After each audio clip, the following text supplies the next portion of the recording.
Good morning, everyone, and welcome to our historic Riggs Library. My name is Tom Banchoff. I'm Vice President for Global Engagement here at Georgetown and also serve as Director of our Berkley Center for Religion, Peace, and World Affairs, which is hosting our day-long conversation about faith for impact as part of the G20 Interfaith Forum, or IF20 for short.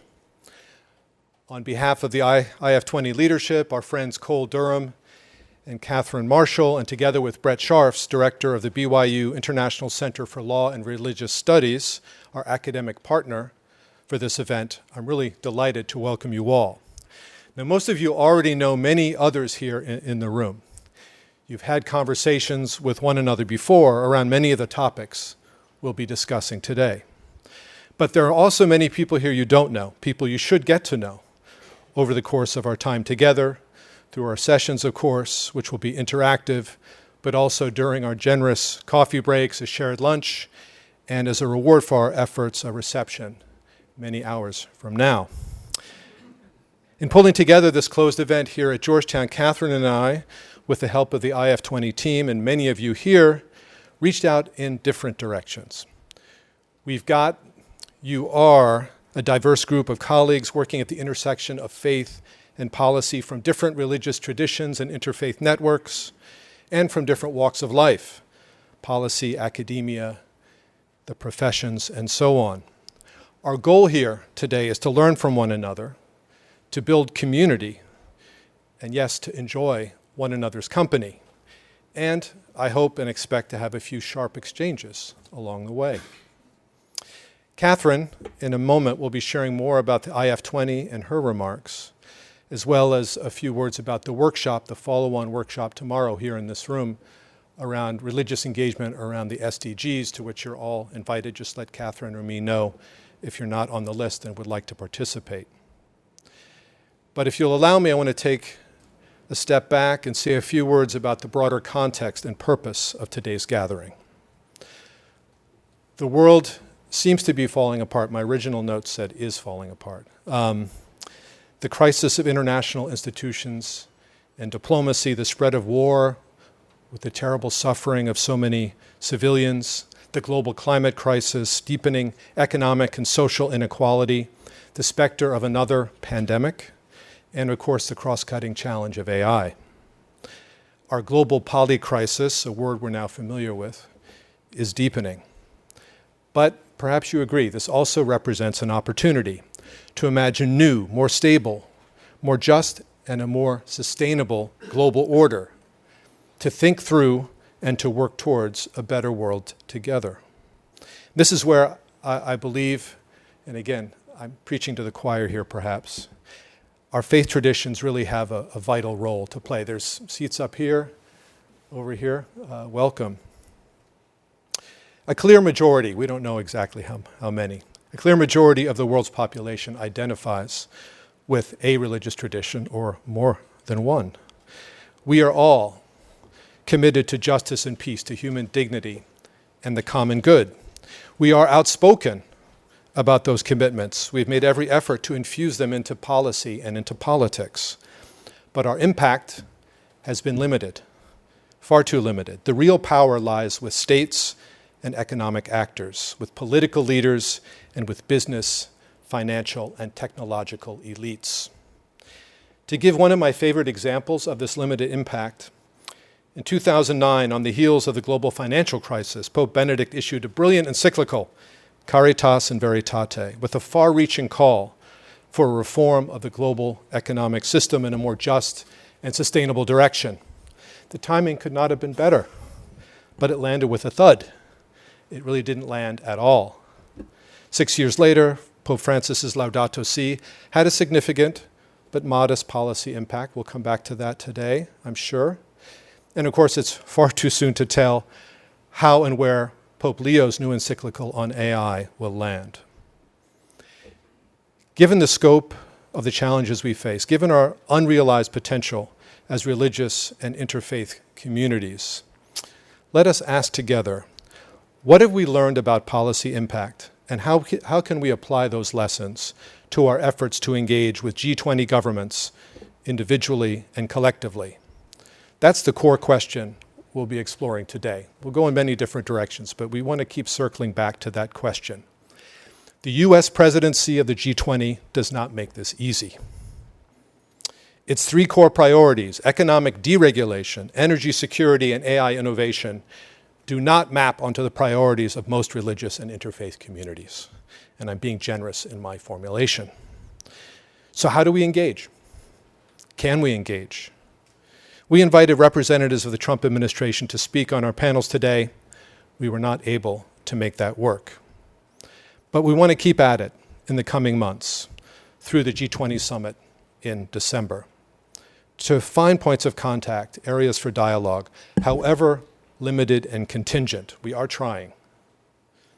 Today we've organized three linked conversations that address the administration's priorities on the one hand and the value commitments and lived experience of religious and interfaith communities on the other. We're pairing deregulation with the common good, energy abundance with sustainability, and AI innovation with human dignity.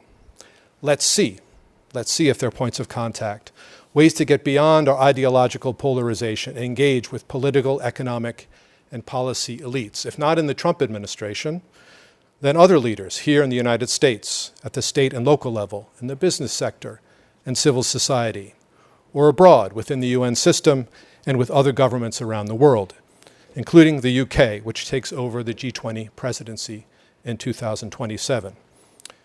Like you, I'm really looking forward to our keynote conversation later this afternoon between Lord Russell Rook and the British ambassador to the US, Sir Christian Turner, an opportunity to look forward with hope and with realism. Before I turn it over to Catherine to provide background on the IF20 journey and how we got here, allow me just a word about how this work, why this work matters to Georgetown and the Berkley Center. As a Catholic and Jesuit university founded in 1789, the year of the US Constitution, we have accompanied the development of the American Republic from its outset. The contemporary crisis of democracy is a call for action for us as it is for many of you.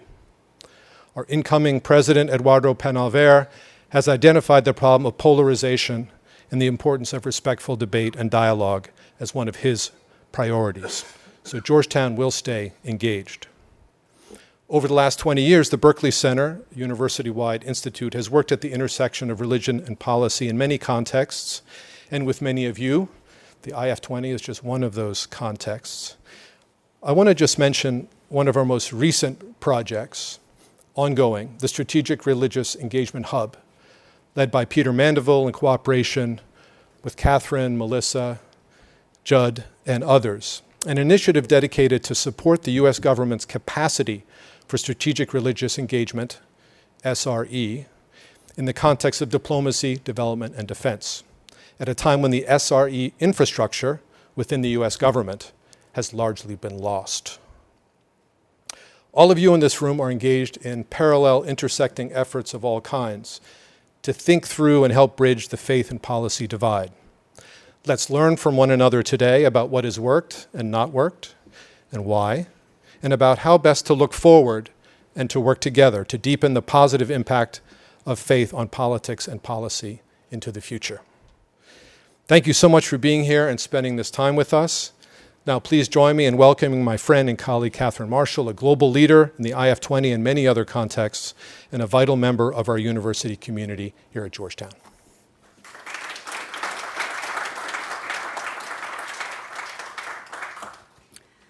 Thank you, Tom, and we are so delighted to have you all here, each and every one of you, so I add my very warm welcome.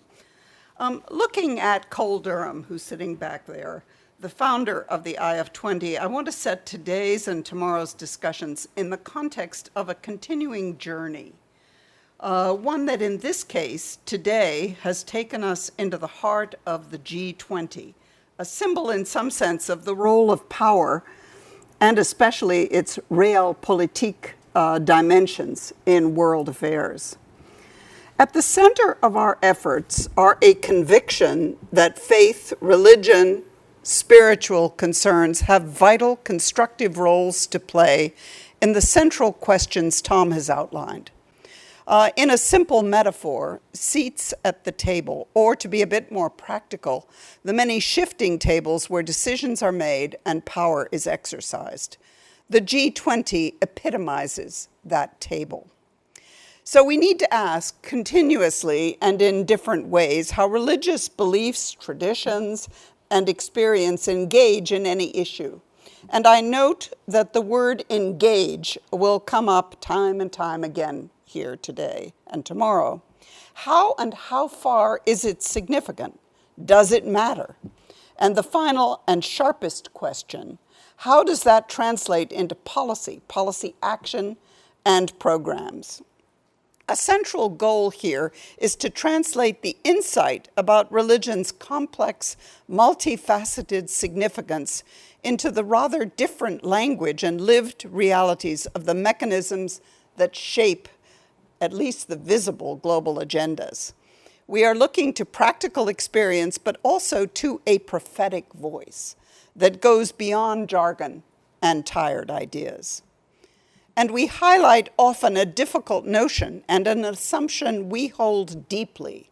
We aim to bring the best of religious traditions, ideas, and experience to the G20 tables, and we present care for the vulnerable, those left aside and behind, as a, if not the central, shared gift of the complex worlds of religion. Let me address three questions quickly. First, why the G20? Second, and why and how the G20 Interfaith, known as the IF20? And third, our hopes for today. The questions remind me forcefully that this is a journey. Two often used metaphors come to mind. First, the last mile, the final rocky and ill-traced path to the places where the voiceless, those left behind, are situated. Far from the G20 table, the heads of state are the people at the center for many of us. But there's another image, the first mile. And here, the notion is that we walk that first mile well, creatively, but then stall. And then we start over and repeat the process again and again. We here are determined to keep the last mile, the people there, constantly in our minds, and still more important, to take us beyond that first mile. So the first question, why the G20? And we have lots more on this for those of you who are interested, but founded in 1999 as a finance minister platform to address economic dimensions of world problems, it came into its current focus with heads of state, largely under U.S. leadership in 2008. Informal, without a formal statute, no secretariat, it offers something that is tough in other forums, like the UN, for example, flexibility, a size theoretically small enough to do something meaningful, but more inclusive than the G7 or what some call the G2 or even the G1. The G20 has played vital roles at crucial times, with the COVID crisis a prime example. Over the years, the G20 has taken on new shapes, with an array of groups around it, ministerial, civil society, private actors, aiming to influence and to shape agendas. 13 formal engagement groups and an array of others work every year.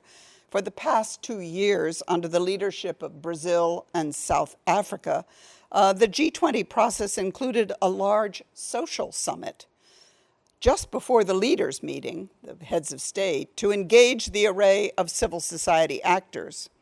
We hear from the Trump administration, but also from others, that the process, as they see it, has gotten rather out of hand. So this year we see a far less ambitious agenda, but the process does continue with all the engagement groups, etc. Policy at its broadest level, the best indicators of real lived poverty is often how resources are mobilized and spent. Obviously, some part of my thing disappeared, but that's just as well. I'll find it later. Oh, okay. Oh, that's it. It's the other side. The G20 Interfaith was born in 2014 and has worked and grown since then, and I have been part of the events since 2015. It began as a largely academic venture in 2014 in Australia. Notably with Germany's 2017 presidency, we were told and internalized that we must focus on policy action and on the G20 feature of the rotating country-led presidency. I want to emphasize the central premise of the IF20. It operates as a network of networks. In other words, we know, as the Berkley Center and the World Faiths Development Dialogue, how many richly conceived efforts work to bring faith voices into development, humanitarian work, and peace building. IF20 cannot and does not aspire to recreate this capacity, but to draw on it, collaborate radically, as Anne Simmons Benton challenges, and to amplify. That includes the interfaith organizations, scholars, operational NGOs, and those within governments and multilateral institutions charged with engaging with religious communities in wealthier countries, and still more, those further from the core of power. The G20 Interfaith Forum is thus an idea, an ideal, a hub of a multi-spoked network. It has operated with a small and dedicated team, largely volunteers, and many of them are in this room. Building on our knowledge and experience, a central goal today is to solidify, and today notably, to ensure that our work is inclusive and creative, but also robust and professional, drawing on the best ideas and asking two difficult questions. How will that translate into policy? And what is our legitimacy and authenticity as we claim to represent a religious or interreligious perspective? So today's and tomorrow's events are part of a process focused in the IF20 spirit on the 2026 agenda, which is led by the United States. We have framed today and tomorrow as a forum, but tomorrow as a workshop.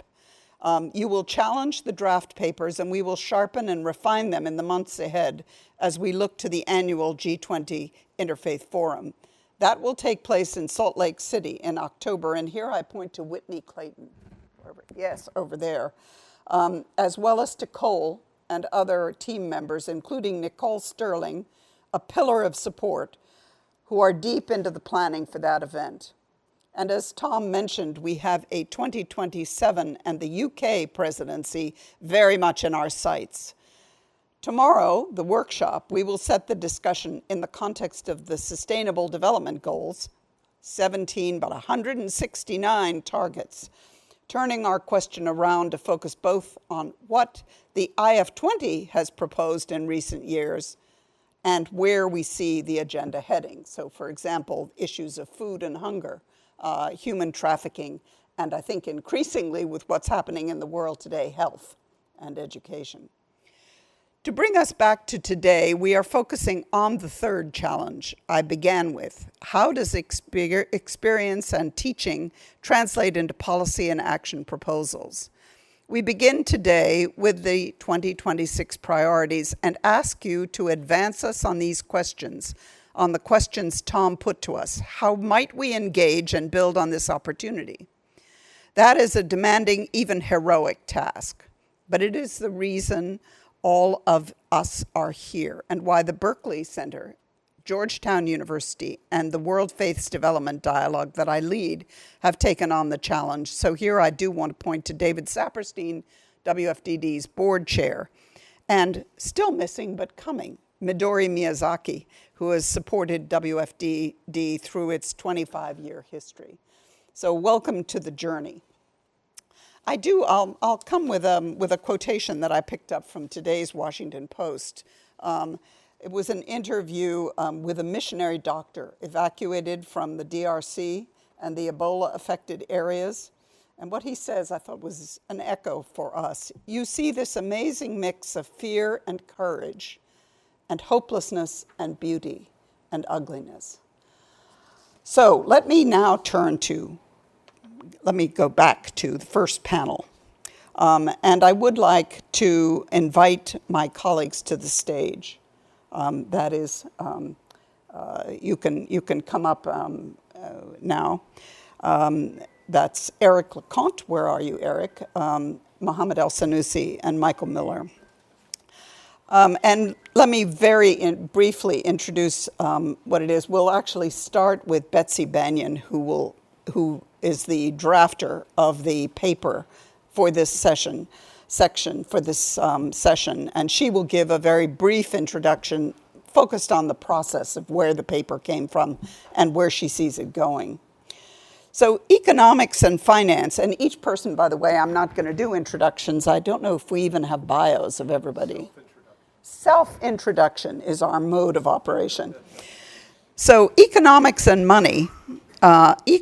finance, which means money, we should remember are the G20's central mandate. If a G20 goal is to get back to these basics, that certainly spotlights its role in addressing the polycrisis through the economic instruments and core manifestations, unsustainable debt, and insufficient spending on human development, meaning especially health, education, food, and water.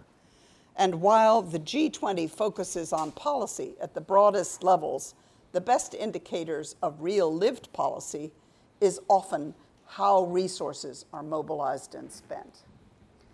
The background paper highlights many areas where religiously linked communities are involved in agenda item number 1. As Tom indicated, the G20 agenda looks rather different from that picture, but there are reminders of reality and overlap. One reminder that I draw from my own experience, a lot of time in the World Bank especially, but also in trying to bring faith and non-faith communities together, is that a singular focus on poverty and serving those left behind can alienate the many who may be closer to the center or somewhere on a different place along the road. Broad understandings of welfare, flourishing, and prospering are needed. An interesting link that goes back to a part of the IF20's origin story is between religious freedom and regulations as one element in a society's financing. More fundamentally, notions of freedom and human rights are tied to and sometimes challenge social cohesion and notions of solidarity and common action for the common good. So with that, let me turn first to Betsy and then to the panel, and we'll start with their self-introduction. So Betsy, over to you.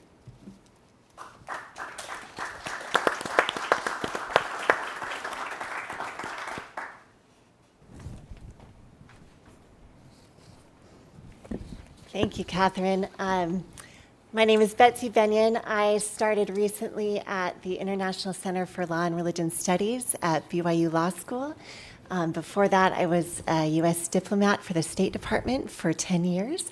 And before that, I was an attorney for about a decade. And I'm happy to be here with you today. The policy paper I was the lead drafter on was the one that took the G20 priority of unleashing economic prosperity through deregulation. And we gave an IF20 spin to that of economic prosperity for the common good.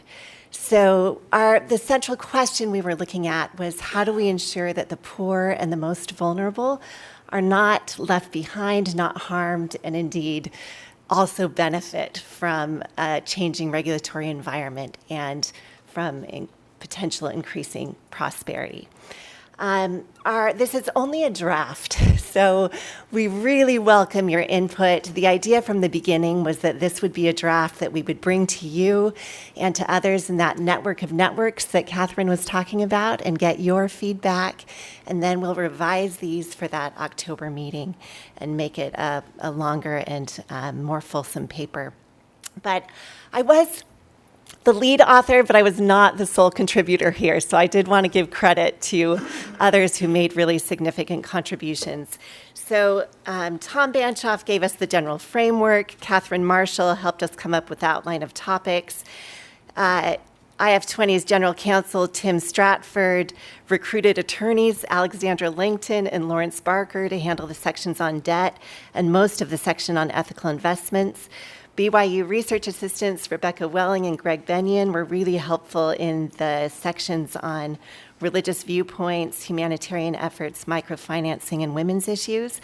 And then 2 PhD members of IF20's Religion and Environment Working Group, Arthur Lyon and Claire Brown, offered insights on the common good and regulation, deregulation. So there were many others who offered insights, but those were the ones that offered written contributions. So thank you for being here, and we look forward to your input.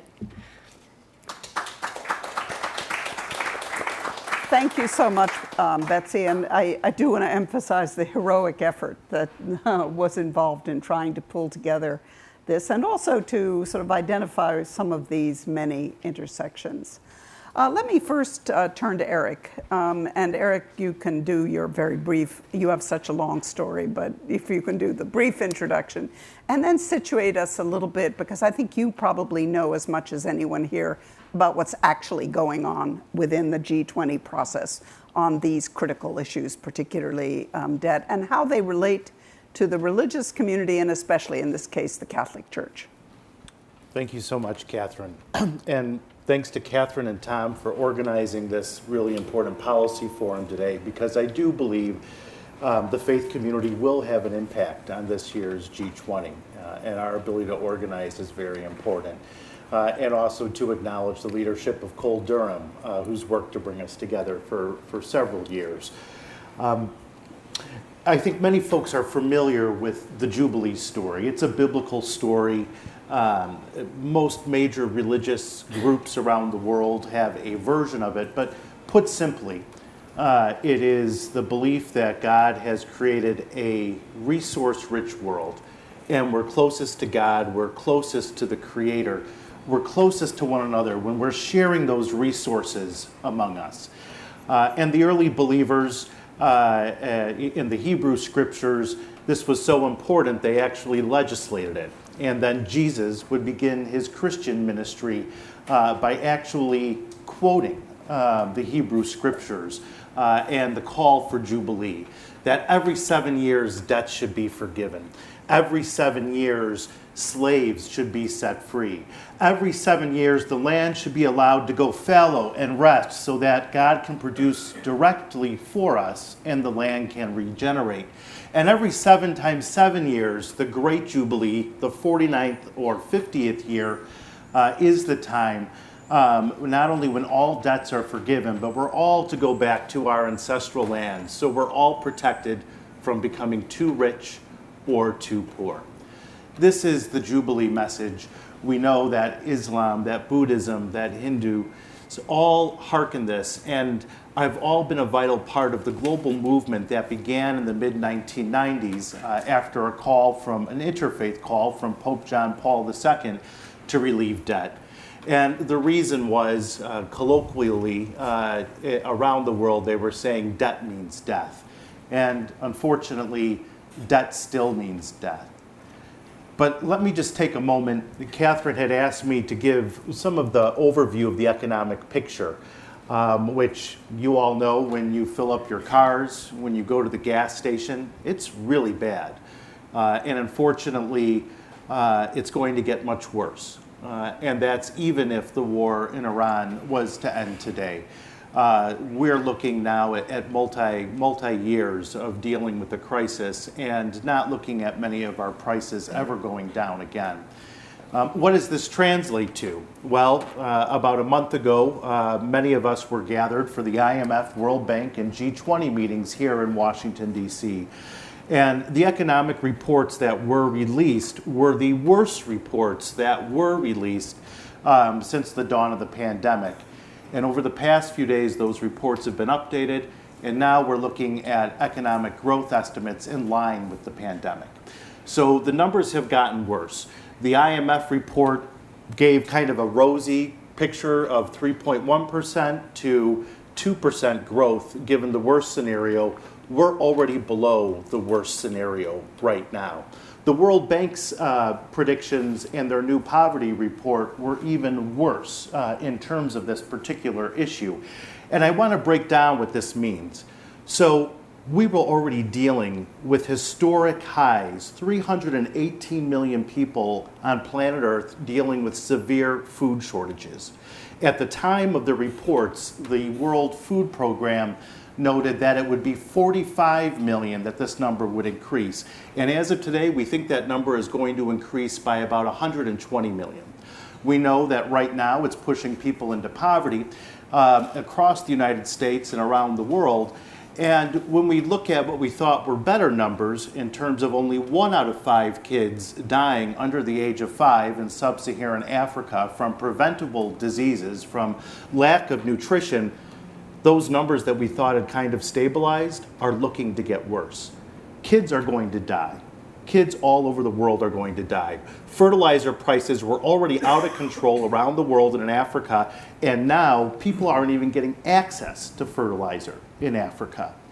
What is happening is absolutely sinful. It is absolutely sinful because we're killing kids with our policies right now around the world. And I'll tell you, before the IMF World Bank G20 meetings from last month, the reports before the war in Iran were not great reports. We were already looking at decades of lost development around the world, and right now, more than 110 countries are in crisis. So what does this mean in terms of the G20 right now? Well, in terms of the G20, a lot of these issues will be dealt with, some will not, but the one that we feel has a lot of promise because of support from Treasury Secretary Scott Bessent, as well as the administration, as well as Republican leadership, French Hill, is on debt relief, IMF reform, and investments in particular for the poorest countries in development, in food security, in health. Now, what we're looking at in terms of those questions is pretty much issues of climate are off the table right now.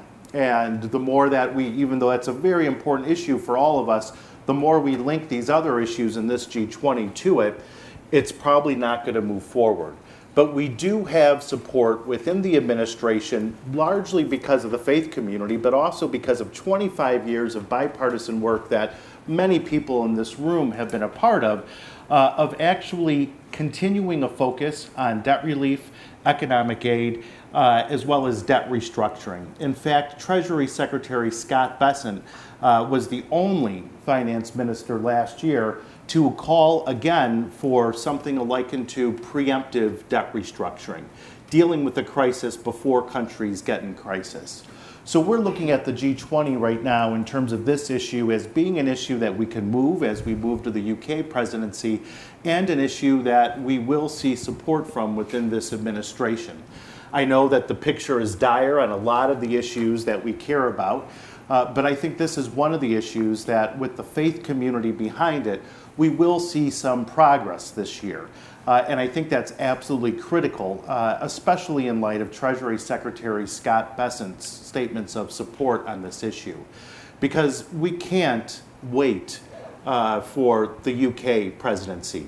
We have to do everything we can to push the G20 right now, the US presidency, because that is what will set up the UK presidency. And the UK presidency, unfortunately, will have less appetite to take on some of these issues if they're not continued by the current administration and the current G20.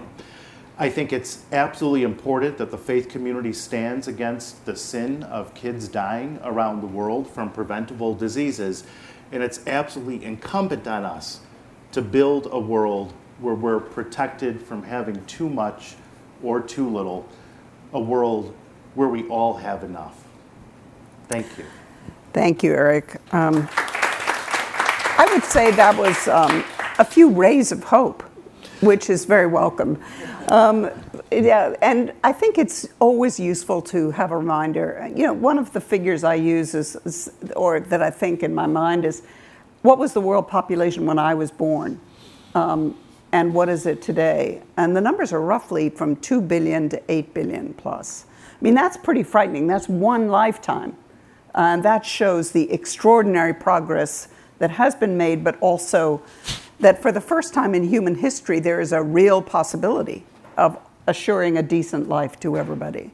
So just to briefly, what we're going to do today is we're going to hear these brief introductions from each of our wonderful pillars here, and then we're going to have a discussion. And at some point, I'm not even sure what time it is. Tom is going to tell me that we have to stop and move on. But we want brief introductions, and then we have a roving mic so you can get ready with questions. Now, the G20 is not the organization in the world that deals with one of the problems that is underlying a lot of the problems, which is conflict and polarization. It does deal with polarization, maybe, but not with peace building and so forth. But the next person who's going to speak, Mohammed El-Sanusi, he's the head of the network of religious and traditional peacemakers. But again, the whole issue of conflict takes you into everything else. So he's going to introduce himself briefly and give us an idea of how you have many different hats, and you are working in many circles. How do you see in your different circles what the challenges are for issue number one?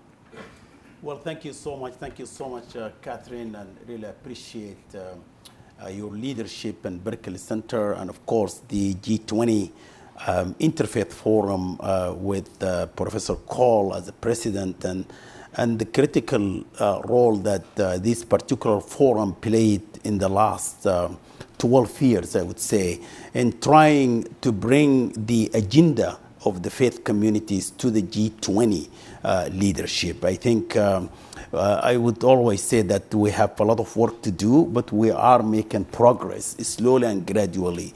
We're still struggling to see that recognition from the G20 leadership for the role of faith-based institutions and religious actors and faith-inspired institutions and all of that. And that partnership, kind of a meaningful partnership, to actually help those who are in need at this time.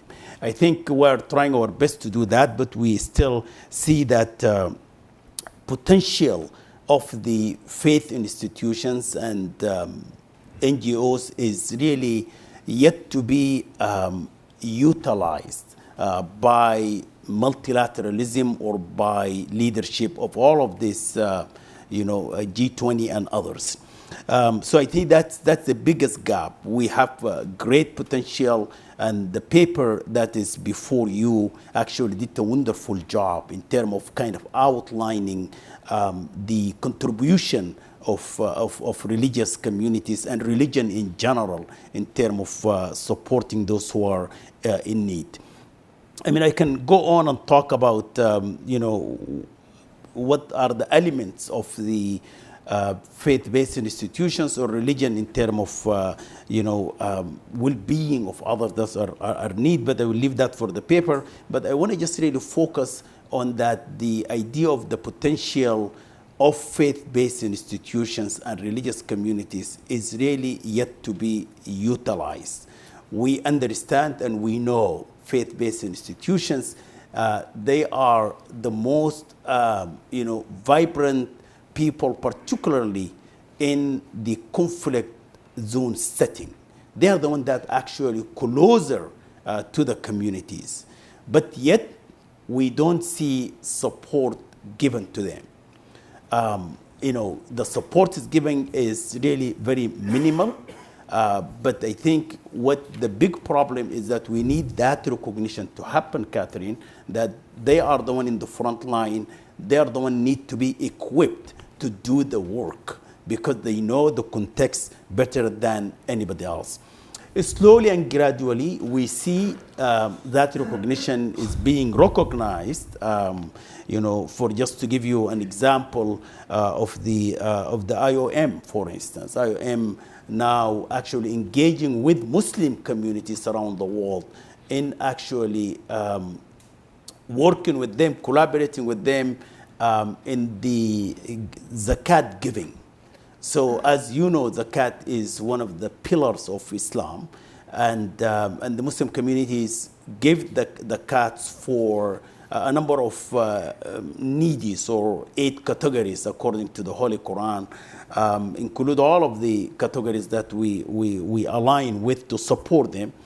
So now IOM actually engaging with the Muslim communities, with the Muslim world, with the OIC countries to see how they can be zakat eligible, and they are offering to the Muslim world that we can support refugees, we can support the needy, we can support the poor people, and we get your zakat, and we will not get any administrative kind of cost from your zakat. I think these are new innovative ideas that are coming right now. We see them, and they are very important. So I think that's one thing I wanna mention here. We are living, as you know, in a very changing world today, and particularly the changes in the development sector. We see a number of international NGOs are now suffering and actually exiting conflict zone areas. I was just with my colleagues in Helsinki last week with the country directors and all of that. They're telling me that majority of the international NGOs actually exiting CAR, Central African Republic, because of the lack of resources and the changes in the development sector.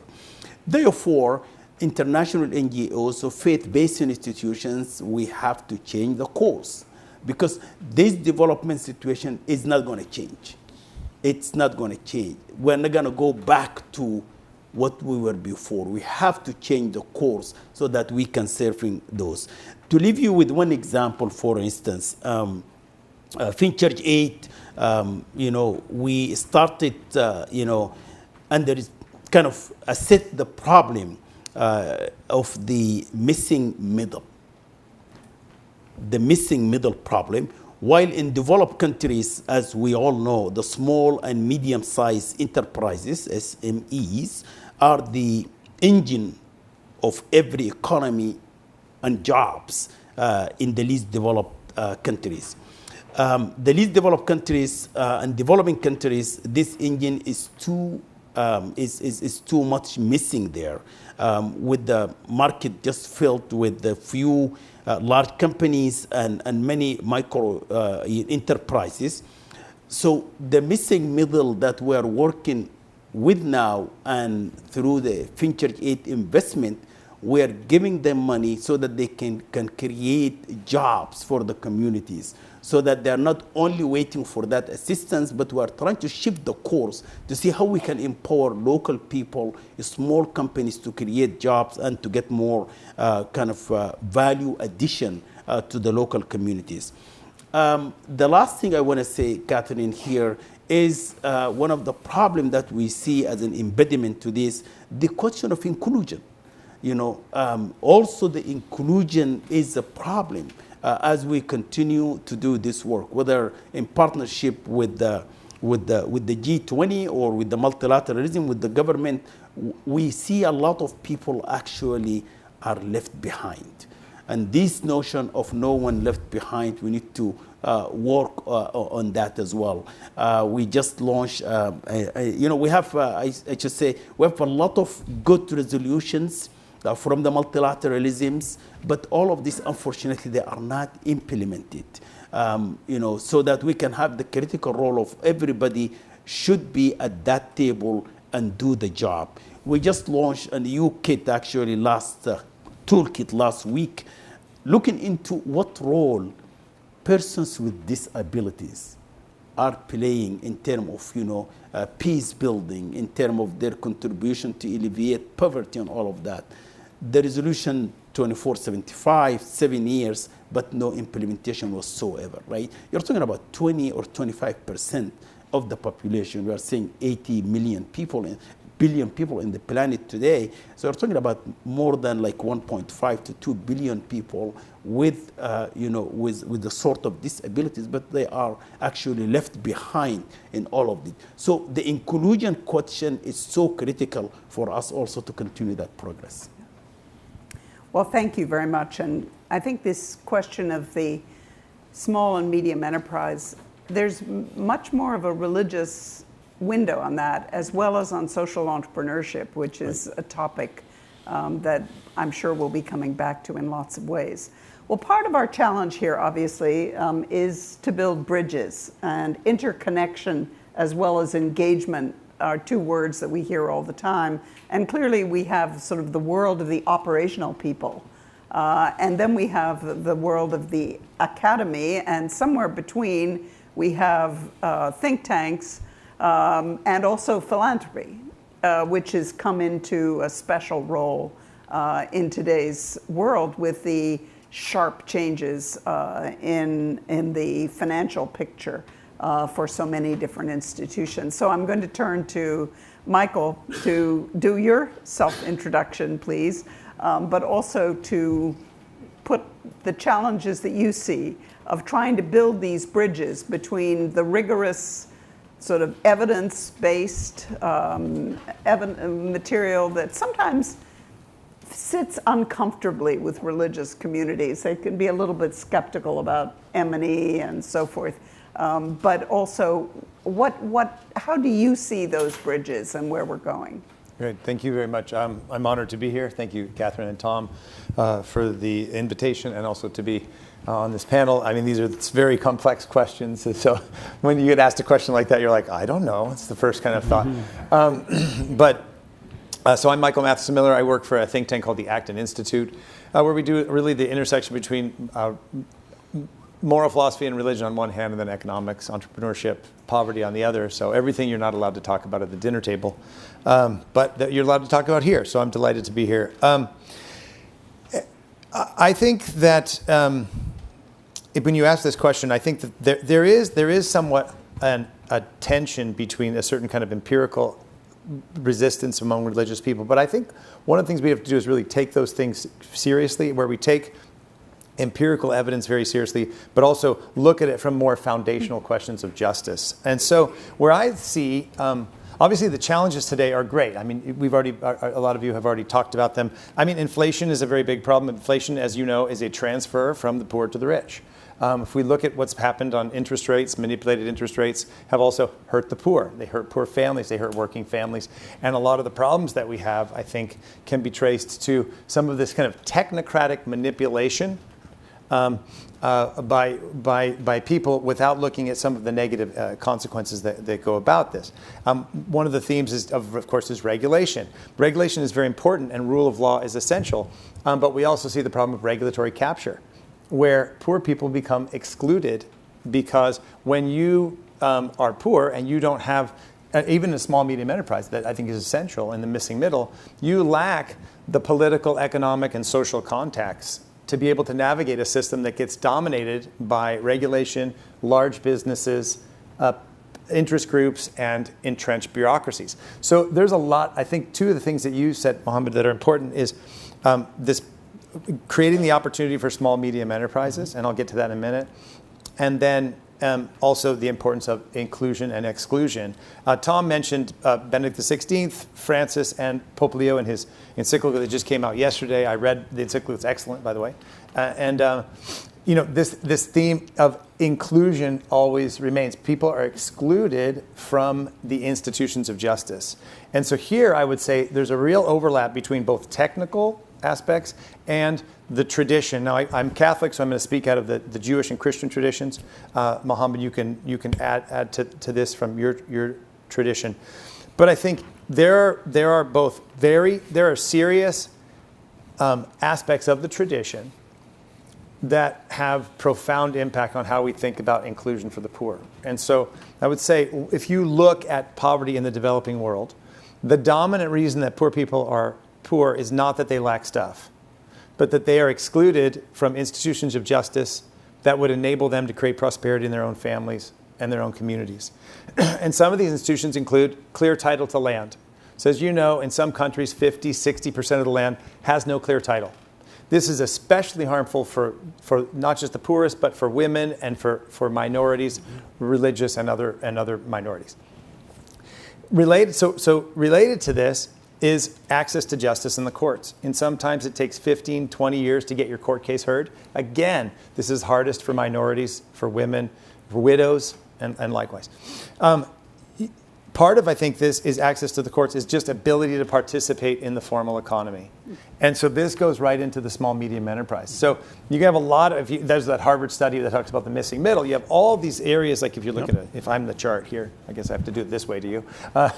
If you have all these micro enterprises, then the missing middle drops, and then you have some large companies.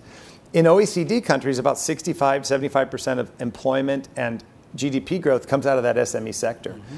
Well, what's needed? You need clear title to land, you need access to justice in the court, and you need ability to register your business.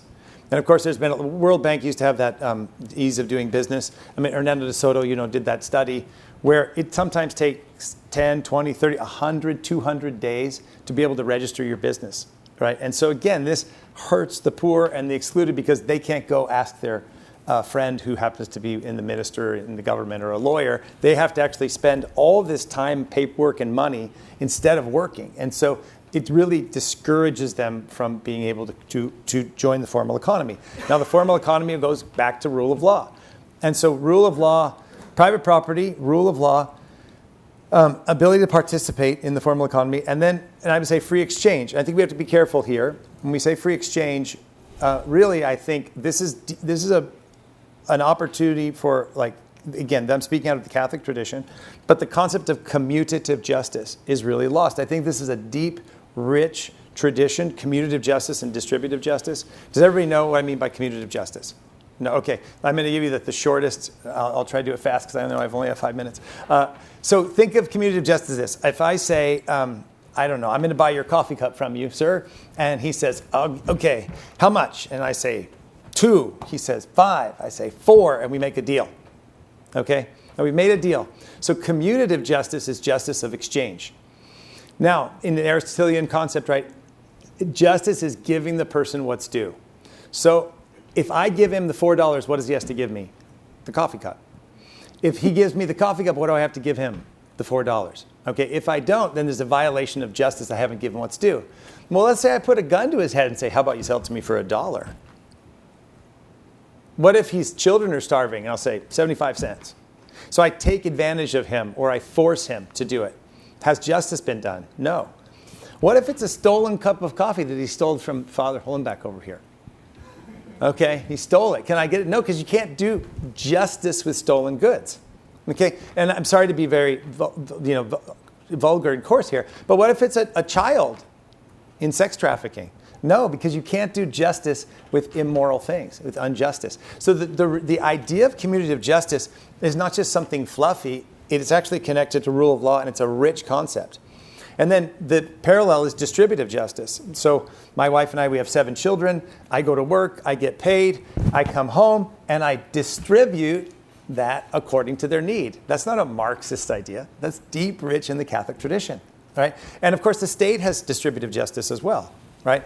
Now, I have a child. She's amazing. She can find anything. So if you need anything, let me know. She'll find it for you. One day, she didn't find the book I was looking for. So I said, no dinner for you.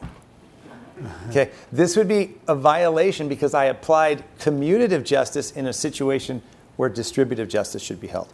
So these concepts of private property, of rule of law, of freedom of association, which, by the way, you see in Rerum Novarum, quoting St. Thomas Aquinas from 1256, when the Dominican orders, the bishop said, you can't build universities, you can't do these things.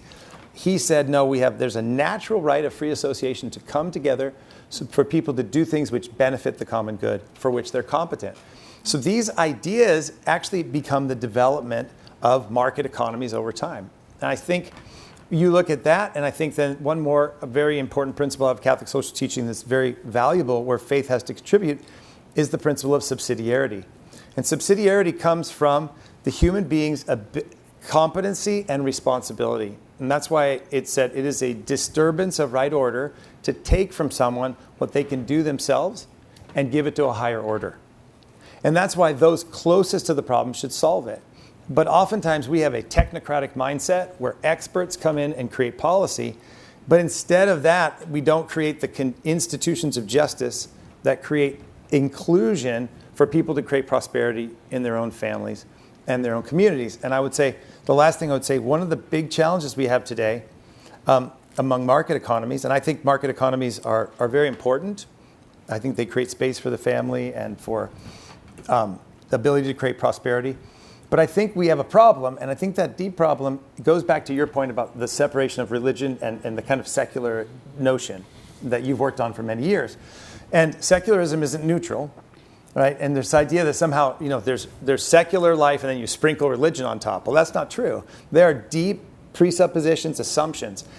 And there's an Italian philosopher who died in 1989 named Augusto Del Noce, who I think makes a really important point about some of the challenges we have today that are broad in the West, but that really impact the global South. And that's that we have moved, he says, from a Christian bourgeois, right? That is a Christian understanding of markets and trade and commerce, to pure bourgeois. And pure bourgeois it separates it from the moral foundations of justice, of social justice, commutative justice, legal justice, private property, the dignity of the human person. It separates it from that and becomes commerce alone. And the way he explained it, I think, is genius. He said, in the 60s, you had a movement of the hippies. And the hippies were realizing there was something wrong with commercial society and the hyper-technocratic, technical movement that was taking place.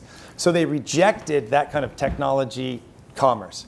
They also rejected marriage, family, religion, and what he calls the objective order of values. And so there was the tension going on there. What happened is that the hippie became a yuppie. And he said that the yuppie keeps the hippie rejection of objective order values of family, religion, justice, etc., that's in the tradition, and combines them with this deracinated market technological viewpoint. And you see this a lot in Silicon Valley. This relates to your AI discussion. And what happens is you move from Christian bourgeois to pure bourgeois. And so happiness is obtained by material acquisition. And everything becomes an object of trade. And this is the important part. Everything becomes an object of trade. Your ideas, your data, your womb, your sperm, anything becomes an object of trade. And we commodify human persons.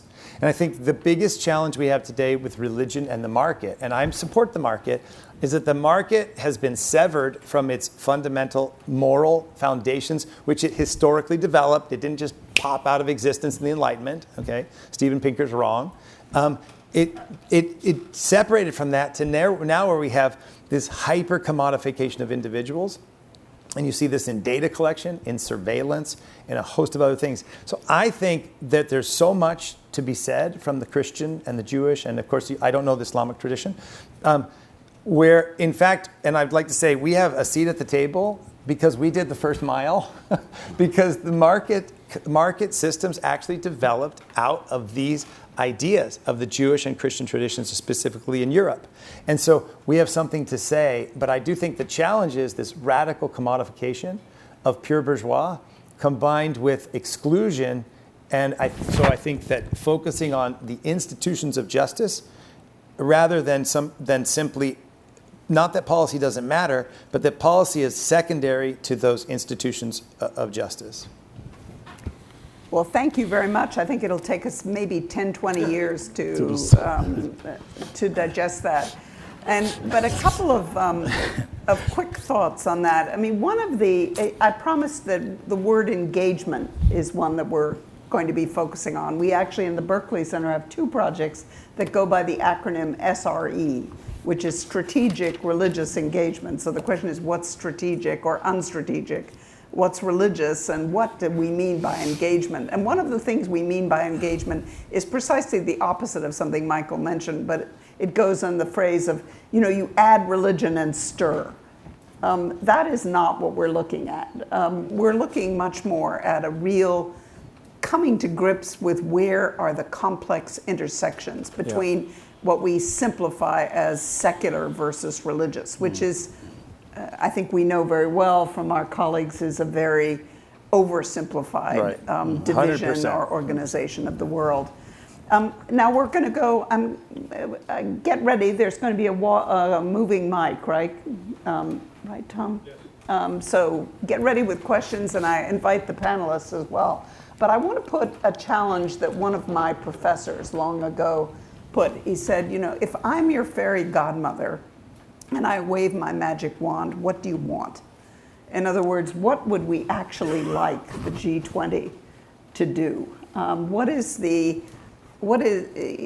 recommendation, maybe proposals, ideas, but let us sometimes put ourselves in different seats and try to think, even in this difficult year, what are we actually looking for, and what do we bring as a community inspired by this rich array, this rich mosaic of faith teachings, but above all, faith experience.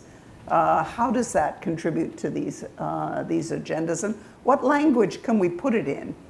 Missing middle, et cetera, that, or the end of the road. I think that should be, or children, that really will resonate. So with that, who wants to be the brave first soul? Okay, we got one right over here. David Beckman. David Beckman. Hi, I'm David Beckman. I've got a book coming out in a couple days called Poverty Abolitionists. I really appreciate the way that that the organizers have framed this. Really trying to take seriously what the Trump administration is proposing that the G20 talk about, because the proposals aren't nonsense. There's some sense in them, and the papers try to affirm that and at the same time express dissent. But I think we need to be, at least among ourselves, we need to be more frankly political. It seems to me that the policies of this Trump administration are the main reason that the world is in terrible shape.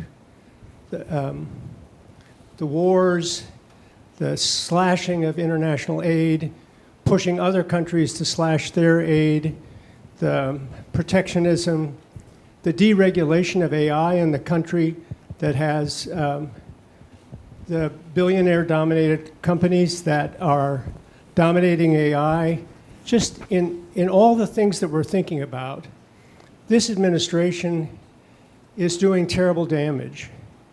And the main response needs to be pushing back, getting them out of, specifically, a Democratic majority in one or both houses of Congress this year would help. So, and I think there is faith-based work going on that's frankly political. You know, in the lists of what the faith community are doing, there's nothing political. It's all C3 in U.S. law. But there are C4 things happening. You know, a lot of people of goodwill, of all faiths and no faith, are in politics, fighting the gerrymandering war. There's the defending democracy work. There was a call to Christians in a crisis, which got a couple thousand people to sign a declaration, and churches across the country studied and took action on the issue of Trump's threat to U.S. democracy and allied work, the violent work against immigrants. I think actually what Pope Leo is doing is political. It's not just, when he spoke out about, it's just wrong to talk about blowing up a civilization by tomorrow morning. That was a political statement, and it helped to stop what might have been much worse in Iran. So I just think I'm asking for something hard to do, but I think just in the lists, when we list what faith communities are doing, we should also list things, certainly in the U.S., that are political, trying to go after the evil that is at the heart of a lot of what we're fighting. Thank you. Did I see Elsie?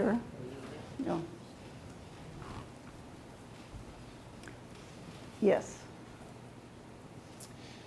Good morning. Dave Cronin with Catholic Relief Services. I manage the government relations team. So in my time doing government work, I feel like governments either want to genuinely engage faith-based actors, they want to use faith-based actors, or they're just completely indifferent to faith-based actors. I'm interested in kind of your thoughts on how do we combat governments, be it the U.S. or other governments, and I think in the U.S. it's on the left and the right. How do we combat governments who are indifferent to or are actively trying to use us as we talk about these issues of poverty? Well, that is one of the words that permeates a lot of the discussion. It's called instrumentalization. And in fact, we were discussing even last week at a set of meetings what we actually mean by it, and trying to recognize that in some sense everybody uses everybody else for something. But I think that the process of engagement is what these SRE projects are about. But my colleagues, I'm sure, have both specific examples and broad understandings of this. Do we want to take this? I also am threatening, by the way, to call on some people here. One person I'm threatening to call on is Ann Simmons-Benton she's leading the W20 process for this year, which is the women. But since inclusion has been an issue, that could be interesting. But at first, let me see if anybody wants to try to respond to the instrument. How do we have, that's what we mean by engagement, is that engagement is a long-term relationship that's based on respect and knowledge, religious literacy, development literacy, policy literacy, and that allows us to benefit from these extraordinary resources. That's sort of the way I would put it. I don't know if you want to add anything. Yeah. Yeah, I'm happy to take it on, and instrumentalization or exploitation of the faith-based institutions or religious actors by government. And these are realities. We know a number of governments actually trying or using faith-based institutions or religious actors to achieve political gains. This is happening, right? But we as a faith-based institutions, we need to be just aware of that. We have seen this in a number of contexts where government get involved to basically using religious leaders to achieve a specific goal. I will give you specific examples on this one. Almost now 11 years ago, when we organized religious actors from the United States to go to Central African Republic just a few months before the crisis. Pastor Leith Anderson then he was the head of the National Association of Evangelicals, a cardinal, as well as Imam Majid was there. So when we were on the ground, we met with the top religious leaders, the head of the evangelicals with the majority of the community in CAR, the head of the cardinal, now is a cardinal, by then Archbishop, Cardinal Zabelinka was there, and then Imam Layama, a Muslim imam. So these are the three. Our embassy organized this, and our ambassador was with us in the car. And then I asked him, our information is that the majority of the Muslim community in PK5, they are under Imam Ahmed al-Tijani. Are we visiting there? He said, no, we're not. I said, why? He said, well, we have other imam with us here, which represent the Muslim community. But I told him our understanding, the majority of the Muslim community under that specific imam. And the local staff person from our embassy there, she agreed with me. She said, that's true. That is true.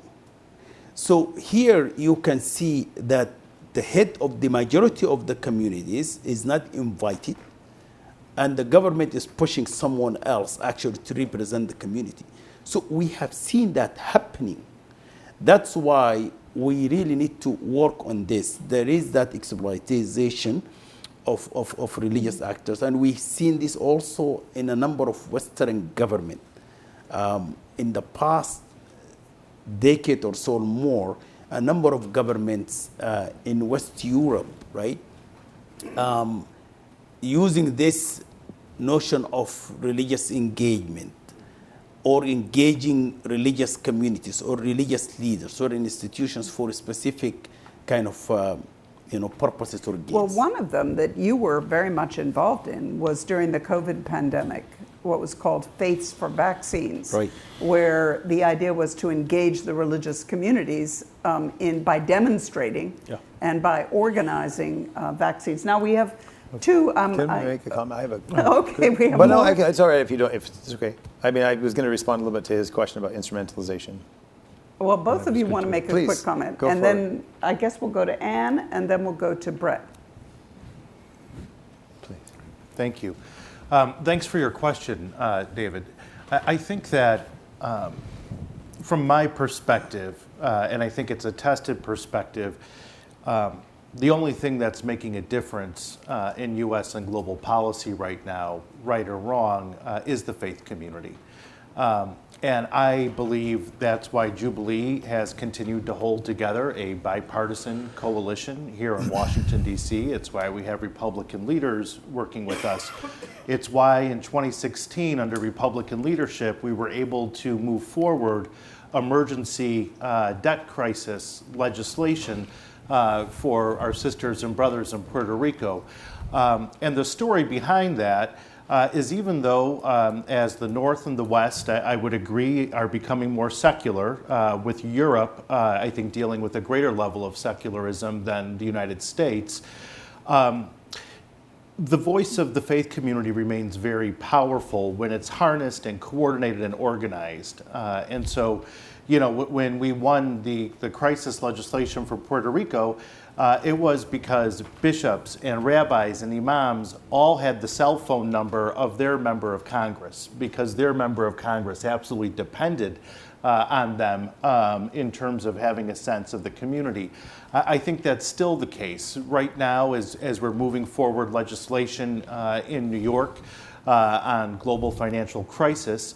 Again, we're dealing with a small group of predatory hedge funds, and even though we have some of the private sector on our side, the voice that's making the difference are religious institutions. And I think we also saw this in the G20 in South Africa, where every major religious institution on the continent organized for 3 years prior to that, to our Jubilee year in South Africa.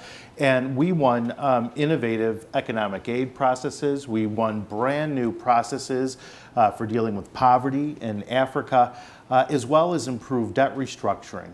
So I think sometimes it's tough with the organizing, but from my point of view, the faith community is what continues to make the difference. And I think that it is the faith community that will make some difference in the U.S. G20 as well. The only quibble I'm going to have on that is the faith community. Yes, no, but faith communities, Okay. let's say, yes, one way or another. Plural is okay. Yeah. If you can quickly, because I don't know how much time do we have, Tom? Okay.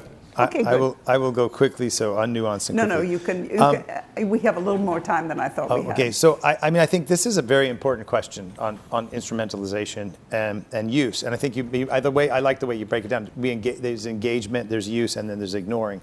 And I think it's also important, as you said, it's from the right and the left. So you see, for example, ignoring is if the Catholic Relief Services or Catholic Charities or the bishops have a position that the Republican Party, the Democratic Party doesn't want to hear, they ignore, right? And so you see this obviously on abortion is the most obvious.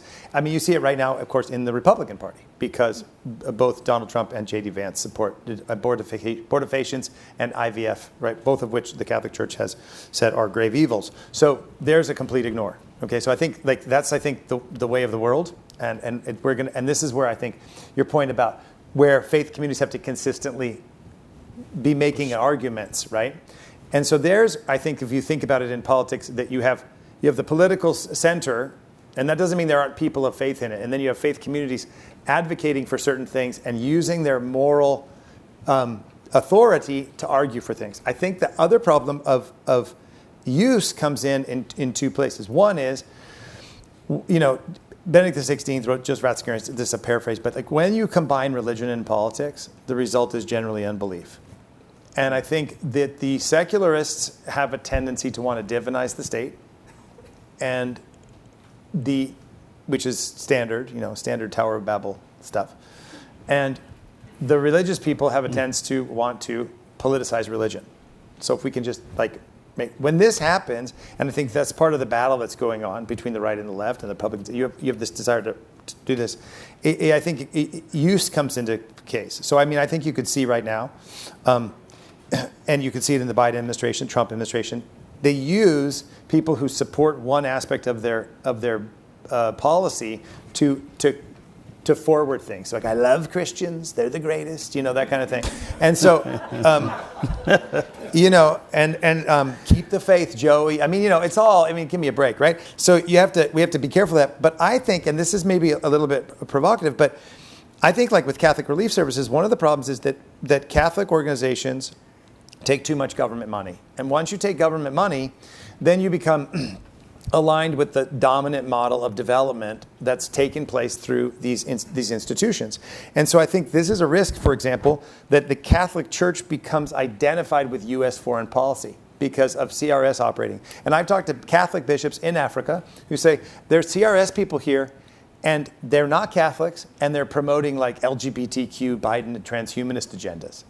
It's like this creates a tension among people of faith in Africa who are like, wait, I thought you guys were here to help us, develop wells and build health things, et cetera.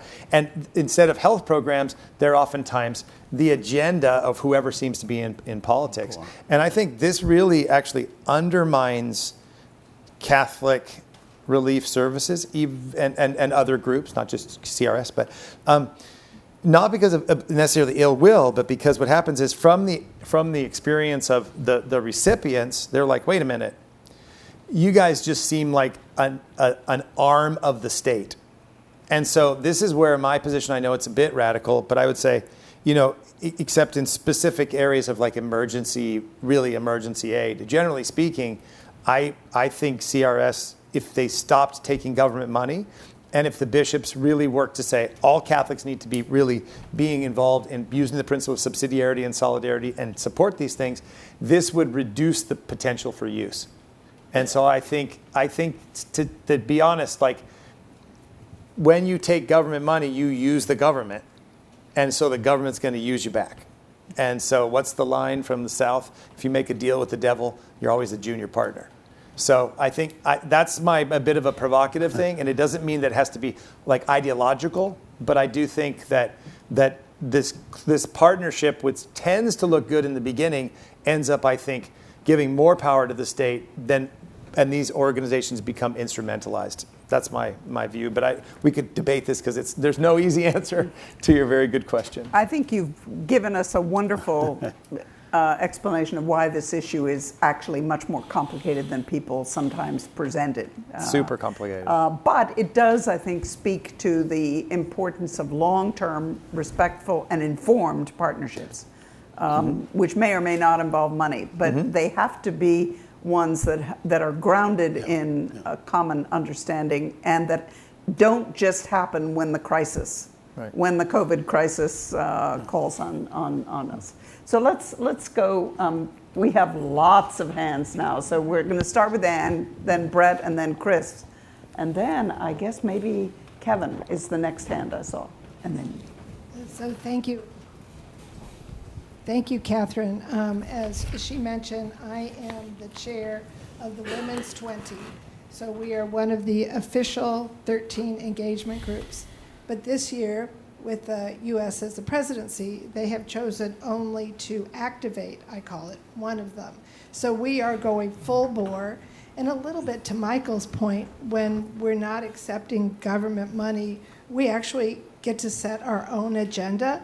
So we have taken that instead of as a challenge, as an opportunity to move forward in many ways. We have 8 different working groups, and they align with so many of the things you have talked about already today with rule of law, justice, AI, education, missing middle, et cetera.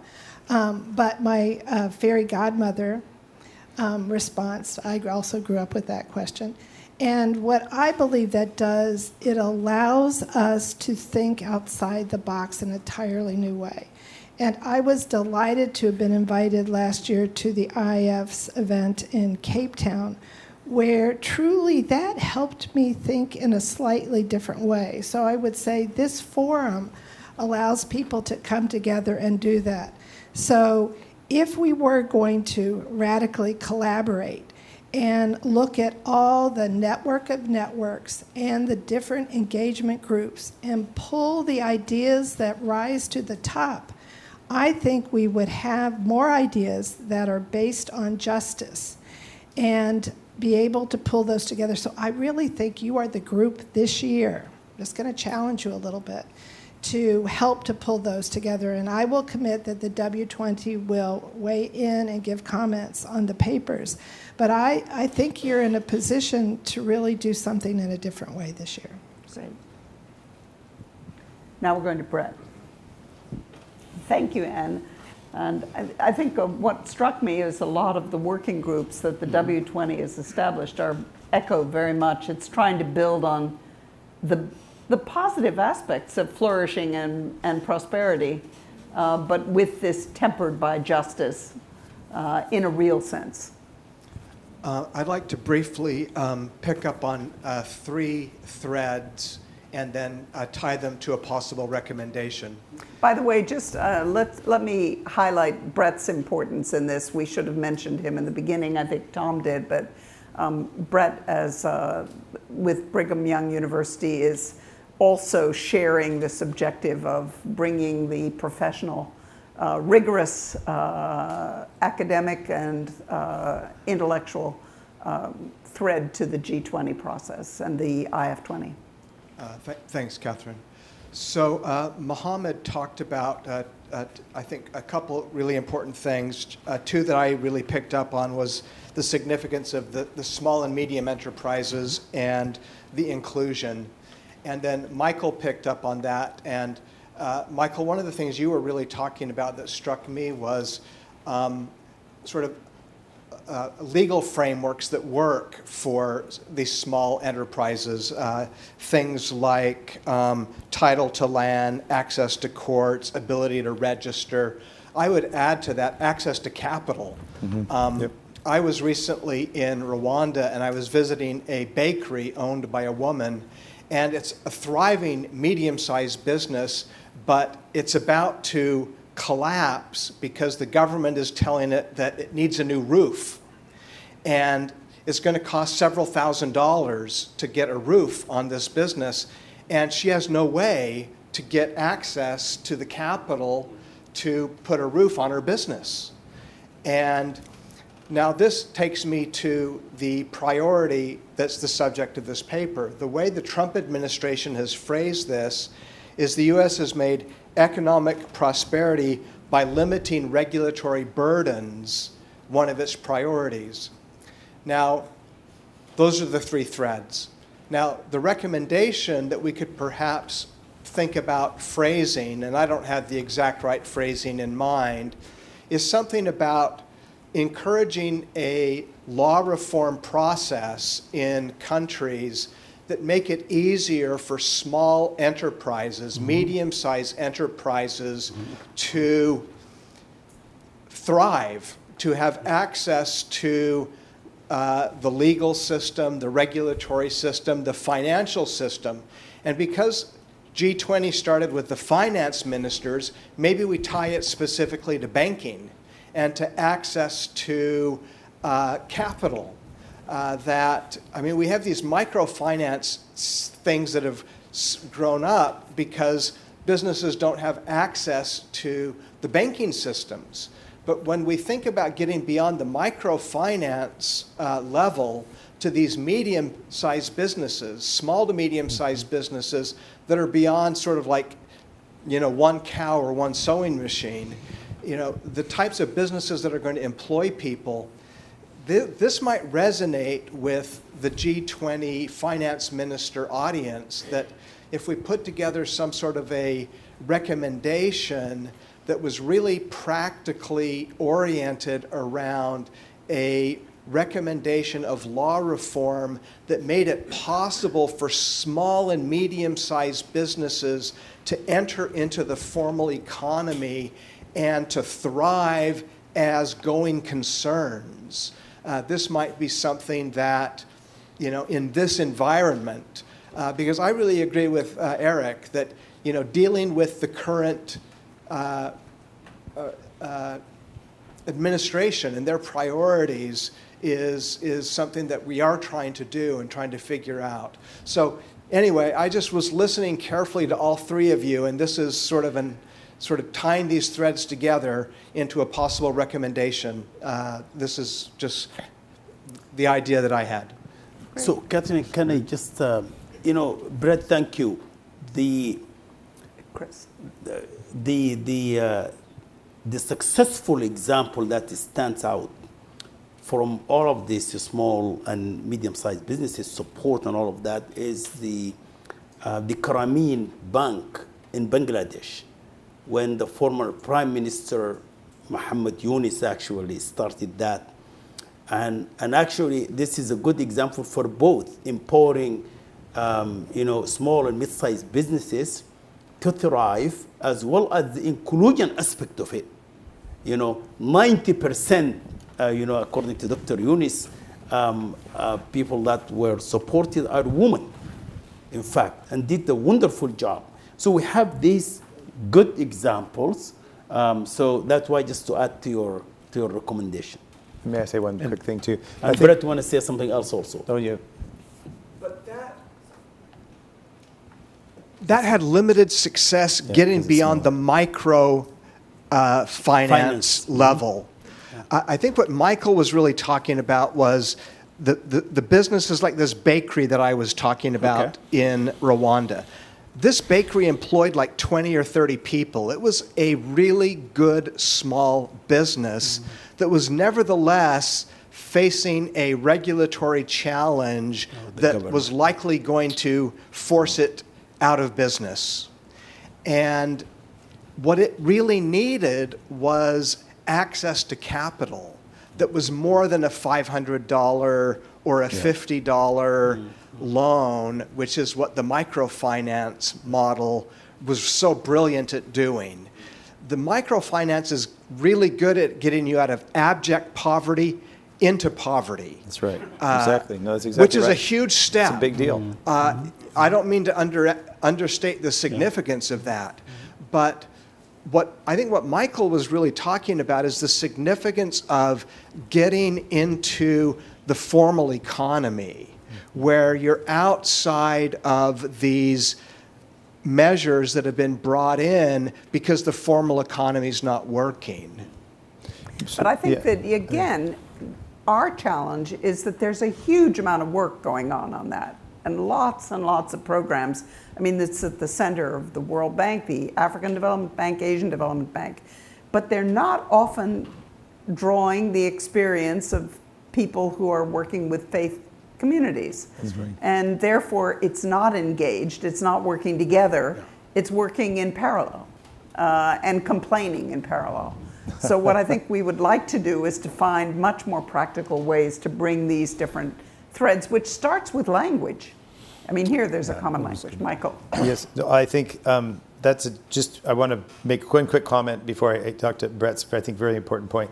I was in Jamaica once, and there was a conference for on like small, medium entrepreneurs. And one of the speakers, who I know is a friend, he was like, it's in your DNA to be an entrepreneur. He was like, giving this argument, and you could kind of see people going, no, it's not. No, it's not. It was like they were not very happy about it. So I started asking, why'd you start a business? They're like, I don't know. I had this idea, and I prayed about it, and I felt, okay, I don't know if I should do this, but I feel God is calling me, and I'm just going to put my trust in him and go for it. And I thought, well, it's very interesting to see like how faith plays a role in entrepreneurial risk-taking, right? And in the United States, and this goes right to the question, we take for granted, sometimes when I'll talk to college students, I think, how many people want to be an entrepreneur? And they raise their hand. I'm like, what if you couldn't get title to your land? What if it took you 200 days to register your business and it cost you $50,000 or $100,000, right? Because of, I said, and what if it could be taken away from you because because you're not registered in that business, in the formal economy, you lose your thing. How many people want to be an entrepreneur? No, right? And I interviewed a guy, he passed away, and he was a Ghanaian entrepreneur, and he said, people here aren't stupid, right? They're just disconnected, that's all. And I thought it was, I think, a very strong statement. Is like sometimes like, well, what's wrong with you? It's like, well, I'm making a rational decision not to do this. And I think, Brett, your point, and I just want to like kind of affirm the point. I think that the access to capital is absolutely essential, and I'm happy to be corrected but I think fundamentally, unless you are like a small medium business in here can get an SBA loan, can get loans from a bank, can do all these things at pretty low interest rates. Why? Because there's a general sense, even that 4 out of 7 or 5 out of 7 businesses fail.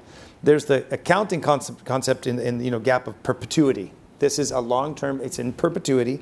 And so any business, you can start a business and you can get capital because as DeSoto said, you're able with private property and clear title to land, you have collateral. And then with rule of law and the registering in the business, I know that if we start a business together and I cheat you, you're not worried that my brother-in-law is the judge.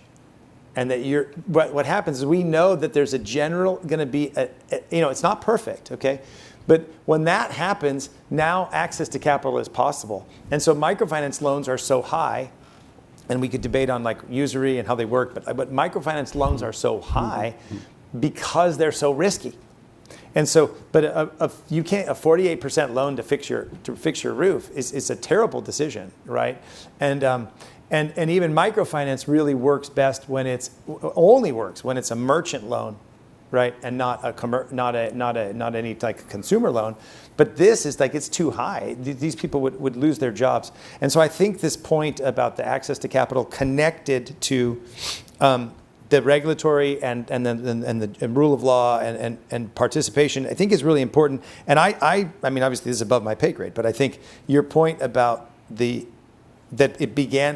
began with finance ministers. And so finance becomes possible in a stable political environment. And that's what's the main source of the missing middle. So I think, anyway, I just wanted to agree with you. I wanted to comment as well, Brett. I mean, I think that's a great idea. And I think part of that thinking that's really important is it's thinking about what are proposals that we know fit in the mind frame of the U.S. G20 presidency. And I wanted to jump off of the word that Catherine used in terms of language. I would use the word narrative. And I think this is a challenge for us, as we're developing our policy papers and our work and our engagement is, yes, as faith communities, we do need to speak from a moral perspective. That is what we have to lead with. I think for many of the issues we're working on, we also have to think in any decision maker we're dealing with, whether it's the U.S. government, another government, a member of Congress, what are the ways that they seek to understand issues? Many of the engagement meetings I'm in with government officials, with partners and friends, some of us might consider ourselves conservatives, some might consider ourselves progressives, some might think that, we're in middle of the road. But however we're looking at our own politics, I often find in even very high-level government meetings that as opposed to saying the things that can move understanding with a particular official, we'd like to say the things that make us feel good. So we'd like to say the things that don't necessarily move the needle, but actually are the things that we want to hear and we want our elected officials to believe in. So I think many of the issues from peace to economics to debt, as we're engaging with this US G20, we talk about affordability.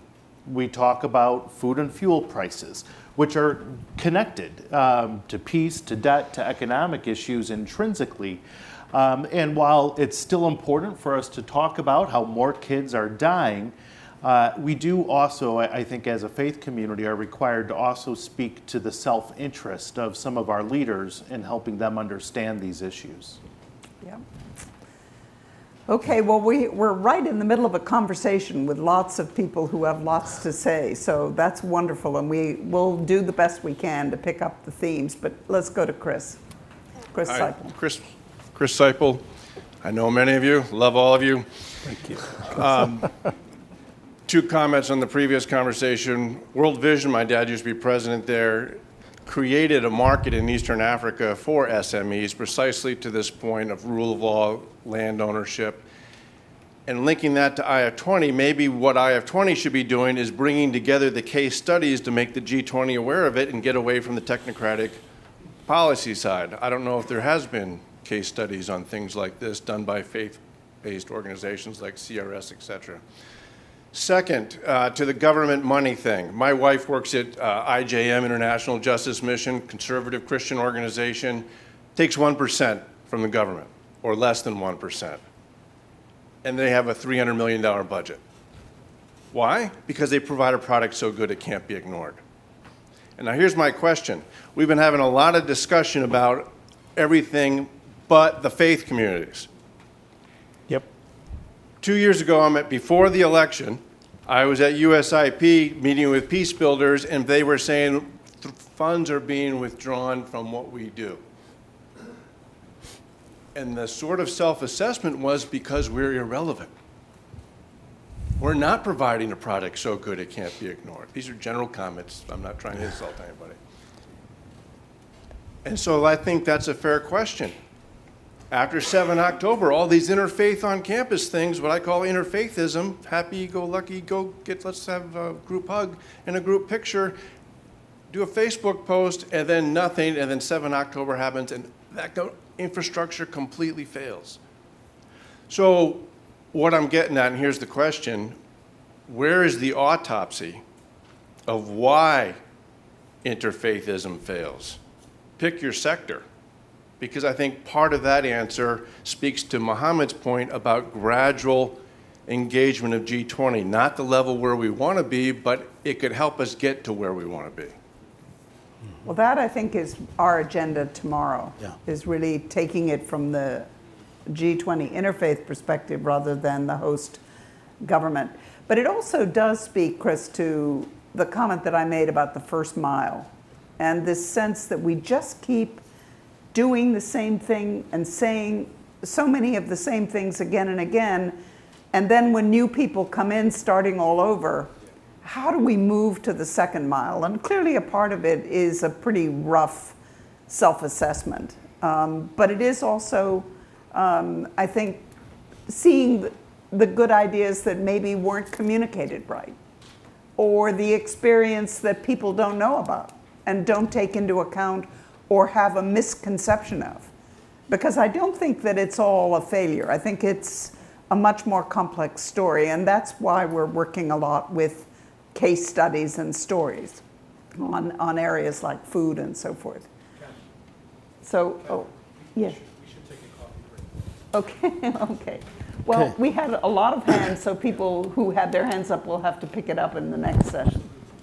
So, well, with that... Can I just make a... Sorry, I'm sorry. Are you going to let him have one I have more an comment? airplane. Yeah, I'm so sorry. So he has an airplane to catch. I have an airplane to catch. So sorry, Okay. my daughter's graduating from high school. Oh, I'm congratulations. sorry, I'm missing. I want to be here and ask all these questions, but I've got to get on. Otherwise, I'm Okay. going to miss the graduation. Well, we're So moving to the next, so congratulations. Thank you. And we get Thanks. a very quick one. Thank you. Very much. quick one, Thanks, which sorry. is building Thanks, on sorry, I what can't Chris stay. Seipel was saying, is that I think we need to ask a question. Is that internally, as the faith communities, I think we need to have our own discussion. Why actually we are asking government and multilateralisms and all of that to get more resources from them? Why is that?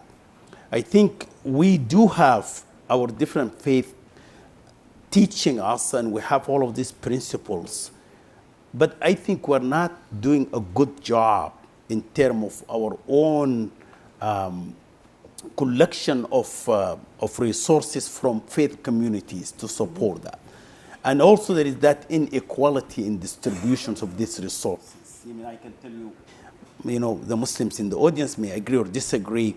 There are a number of studies saying that if the zakat, the giving, is actually collected,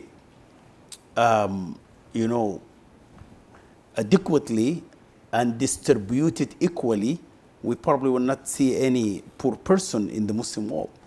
And also one point also to make is that what are the priorities of our faith communities? We're actually mixing priorities and where we should actually spend the resources, right? Leave you with these examples as the American Muslim communities here in the United States. This is Chatham House rules here. In Maryland, we have some, small organizations that are struggling to get support for women's shelters, for instance. On the other hand, you will have, wealthy Muslims. They can guarantee $1 million just for the presidential candidate to appear in their house for photo opportunities. So there is that internal discussion we need to have as faith communities. And then, of course, the interfaith aspect, also it will come there, which is lacking as well. Thank you. Well, thank you all. I think we've seen a lot of challenges put on the table and also a lot of insights, even within a very short period. So thank you very much to our distinguished panel and also to all of you, and look forward to the next chapter. So the coffee break, as Tom said, is one of our chances to raise the questions and get to know each other. So apologies to the hands that I had promised a voice to, but we'll be continuing that. Thank you. Thank you, Catherine. Thank you so much.